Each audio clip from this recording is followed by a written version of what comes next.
Lo que acaba de decir es terrible. Lo que acaba de decir es tremendo.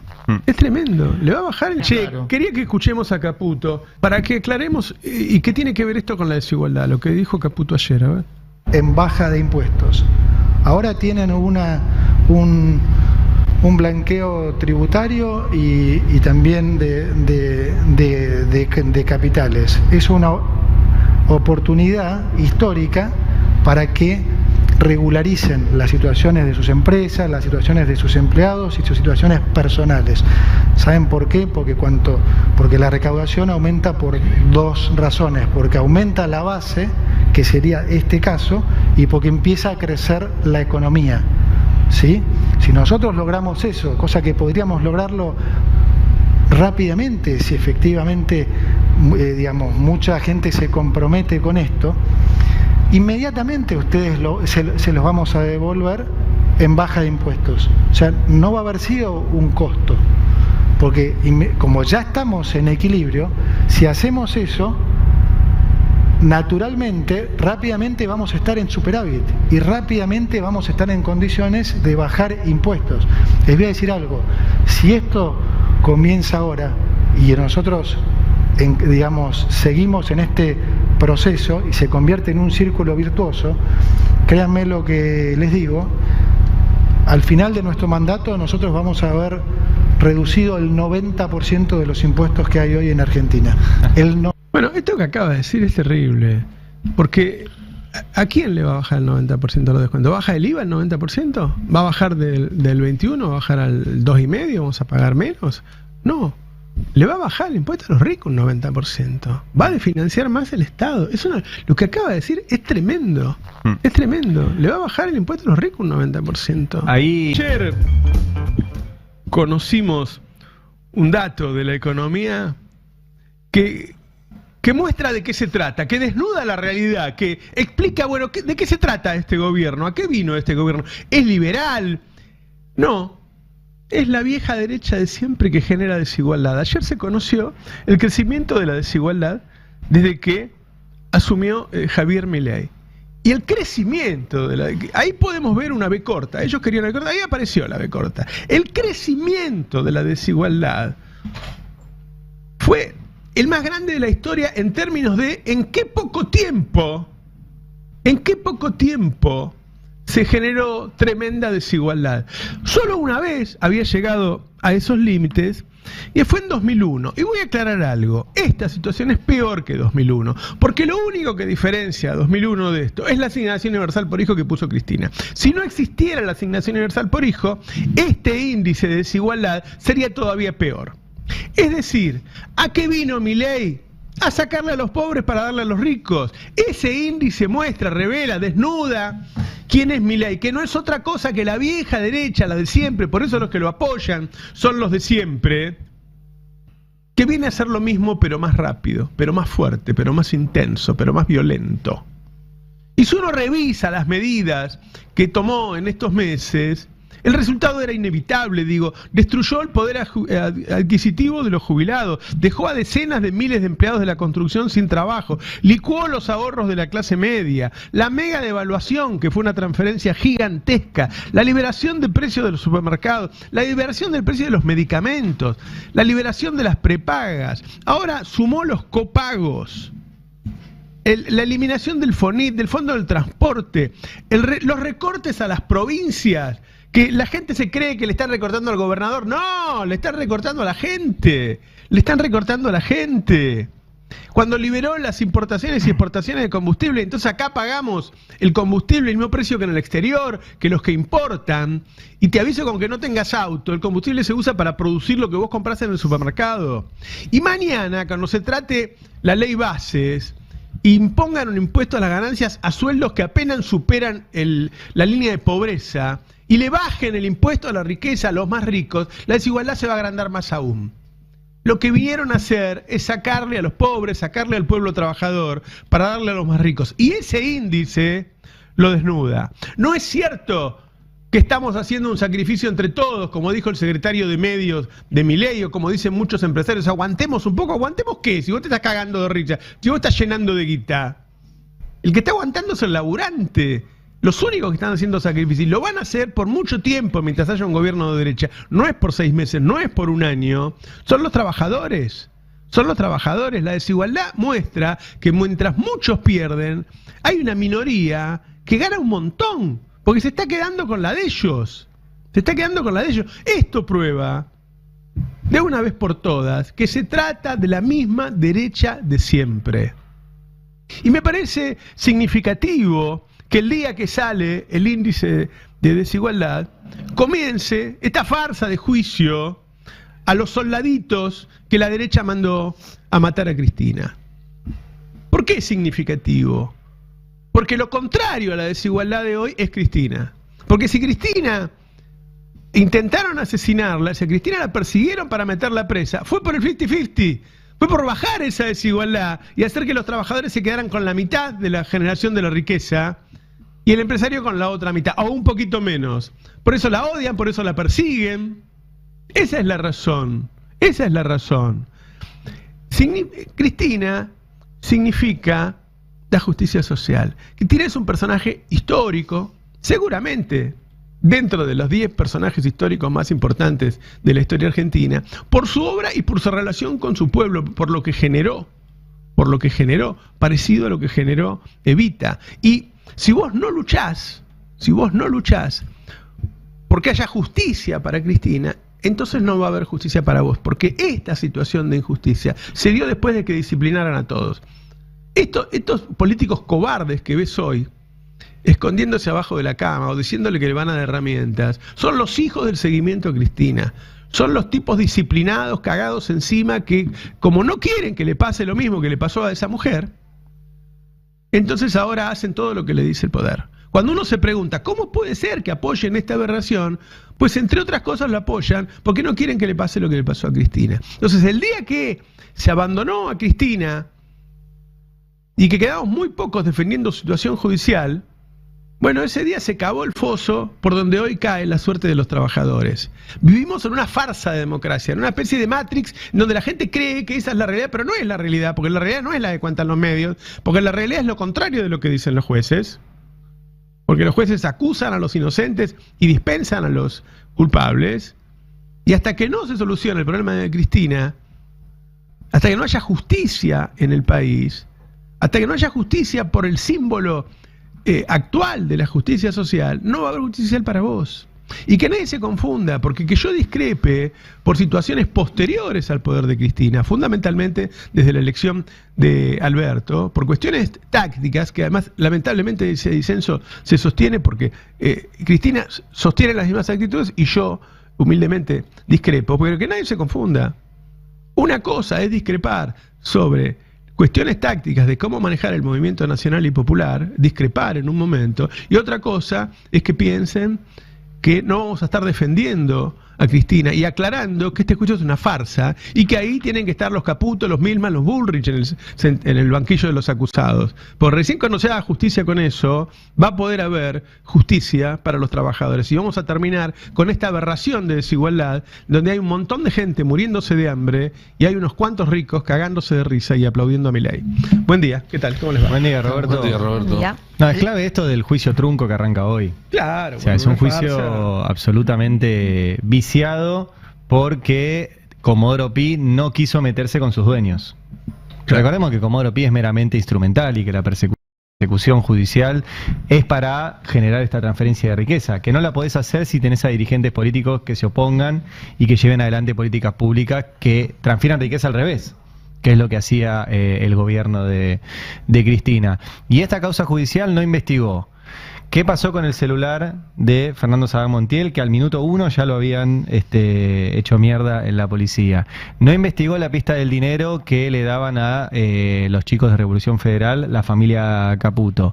No investigó por qué Gerardo Milman sabía que iba a haber un atentado y él iba a estar caminando a la costa. No investigó por qué Gerardo Milman borró sus celulares en las oficinas de Patricia Bullrich. No investigó que en un tweet space público decían que le iban a matar a Cristina de la misma forma que intentaron matarla, infiltrándose entre las personas que estaban ahí. No investigó las líneas que conducían incluso a Milei, porque hay personajes que están en esta causa judicial que también están en imágenes con Milei. O sea, no se investigó nada. Se tomó este hecho como un hecho de inseguridad en el barrio de Recoleta. O sea, alguien pasó y porque se le ocurrió quiso matar a una señora que pasaba por ahí. Y el juicio va a ser igual. Porque el juicio va a tener una sola audiencia por semana. Con más de 100 testigos, en realidad hay pedidos más de 200, a uno, ponele que sean 4 por semana, tenés años de juicio por delante, que la idea es que esto se olvide además. Y van a terminar presos estos tres perejiles. Yo doy siempre el ejemplo de Matrix, porque en Matrix la gente cree que vive, que esa es la realidad, que donde está viviendo es la realidad. Me pasa a veces, en un asado, cuando uno tiene un grupo de personas, le dice, mira, la verdad que las cosas son todo lo contrario de lo que vos crees. ¿No? Es decir, cuando, no sé, aparece Jonathan Viale o Majul diciendo, no, la culpa de todo esto la tiene el kirchnerismo. Bueno, es al contrario. Y cada cosa que te dicen es al contrario, y todo lo que te dicen es mentira. Claro, es muy difícil explicarle a la gente que está en Matrix que existe otra realidad y que esa realidad no es. Ahora, dentro de esa farsa, me parece que el día de hoy, ese movimiento de hoy, es muy fuerte. Dos cosas. Sí, perdón, quisiera retomar un detalle que vos decías. La desigualdad que provocó este gobierno en el primer trimestre, verificado por las estadísticas oficiales, se va a volver estructural mañana. Claro. Y ese es un dato muy en parte con el DNU y parte mañana. Y con el DNU se avanzó mucho en volverlo estructural, pero mañana ya con aval político. Mañana levantan la mano para que sea estructural. Bueno, ese es un dato fundamental para las futuras generaciones de argentinos, porque desarmar lo estructural es muy difícil. Claro. Uno puede desarmar políticas de circunstancia, que en muchos casos se hace para obtener ganancia electoral a corto plazo, pero que no logran sustentarse. Ahora, muchas de las políticas que están previstas en la ley de bases tienen proyección de 20, 25, 30 años. Claro. No son fáciles de desarmar y las consecuencias no son fáciles de reconstruir. La demolición que puede provocar una transferencia de ingresos al ritmo que viene llevando la transferencia de ingresos en Argentina. Ayer vos hablabas con un empresario que es víctima de eso, por ejemplo. Bueno, la reconstrucción del aparato productivo lleva años. La destrucción de empleo para personas mayores de 40 años, que se verificó también ayer como uno de los fenómenos sociales de esta época, tiene consecuencias irreversibles para la vida familiar.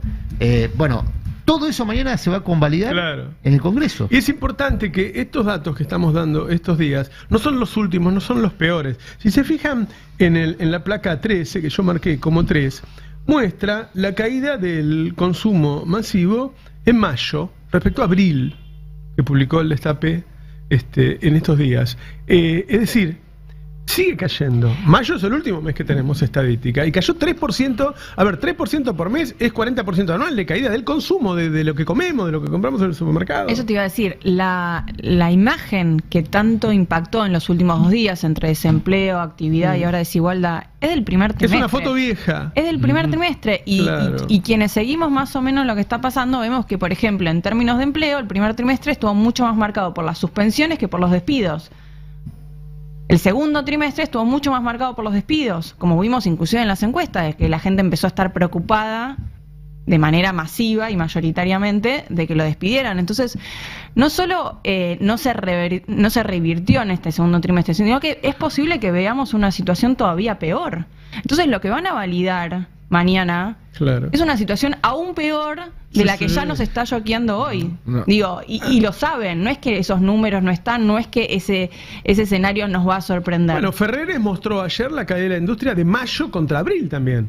Me parece significativo. Yo por ahí la gente no entiende por qué hago hincapié en mayo contra abril, porque cuando comparo con un año atrás, bueno, hay muchas cosas que juegan el año. Hace un año puede haber pasado algo en ese momento, qué sé yo, o por ahí te puede dar 10% abajo en el año pasado, pero 2% arriba del mes anterior. Es decir, no está cayendo, está creciendo. Yo a veces llamo acá y digo, che, no, esto debería decirse. Ahora, en este momento, todos los indicadores están diciendo que mayo es peor que abril. Es decir, que la economía está cayendo, el consumo está cayendo, y el empleo va a caer más fuerte que lo que vimos. ¿Por qué? Porque los primeros meses una empresa no despide personal.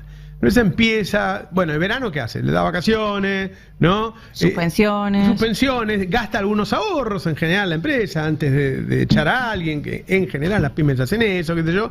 Ahora viene, por eso la gente está aterrorizada. ¿Por qué la gente en las encuestas dice que tiene miedo de perder laburo? ¿Sabes por qué? Porque todos conocemos a alguien que perdió el laburo. Por eso tenemos miedo. Lo comentamos acá, creo que fue el viernes. Claro, y porque ves que tu fábrica está parada, decís, me van a echar. Y ve que en el comercio de la esquina, que antes estaba lleno cada vez que pasabas, ahora no entra nadie. Pero el viernes creo que lo comentamos. Yo hablé con varios economistas la semana pasada, algunos más cercanos al gobierno, otros de la oposición. Y lo que les preguntaba en un momento de la charla era, a ver, poniéndose en los zapatos de un funcionario de este gobierno, y siendo optimistas, ¿cuál es el escenario optimista para fin de año? Si sale todo bien, si no hay un estallido, si no hay una corrida, si no hay una devaluación. Y me decían, mira, en un escenario optimista tenés 12, 13 puntos de desocupación. Claro. En un escenario optimista tenés una inflación del 140% en todo el año. En un escenario optimista tenés una pobreza arriba del 50% y una indigencia arriba del 20%. En un escenario optimista cierran 20.000 empresas. En el escenario optimista, claro, eso es si sale todo bien. Si no explota. Si no explota. Entonces estamos hablando de un deterioro que en un año va a concentrar prácticamente todo lo que fueron los 4 años de Macri. Y sin un proceso que te diga, bueno, pero después de esto recuperamos rápido, digamos. No hay nada que te diga, che, en este año va a estar todo mal, pero los otros 3 vas a crecer. Y muchos, cuando comparan los números de desempleo, dicen, bueno, 12, 13, hubo situaciones peores en Argentina, pero vos ahora tenés un nivel de precarización e informalidad que no tenías en ese momento.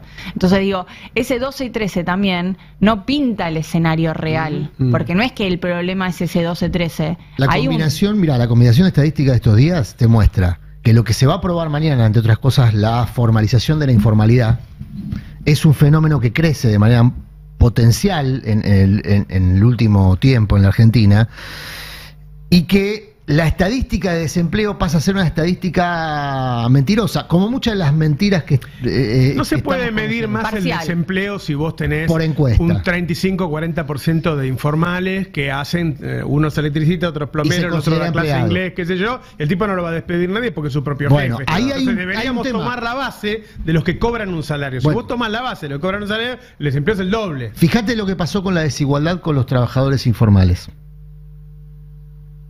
Cayó mucho más fuerte el ingreso de los trabajadores informales que los trabajadores formales. Porque si un plomero hizo una changa en toda la semana, sigue siéndose ocupado. No dice, no tengo laburo. Entonces, el desempleo es, en tal caso, una variante a tener en cuenta, sobre todo para los sectores formales del empleo, que cada vez son minoritarios dentro del universo de trabajadores.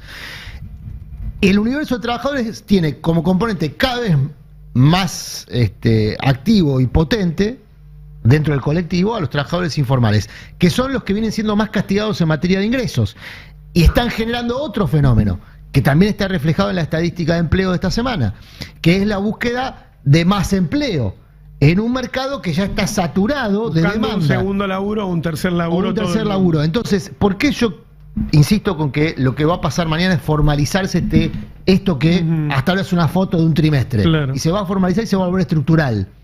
Porque es lo que se busca con la ley bases en todo aquello que es lo menos comentado, ¿no? Comentamos mucho RIGI, comentamos mucho ganancias, bienes personales. Mira, con ganancias se va a ratificar una injusticia que es ofensiva ya, que exista, que es la diferencia entre trabajadores judiciales, jueces, fiscales y el resto de la humanidad.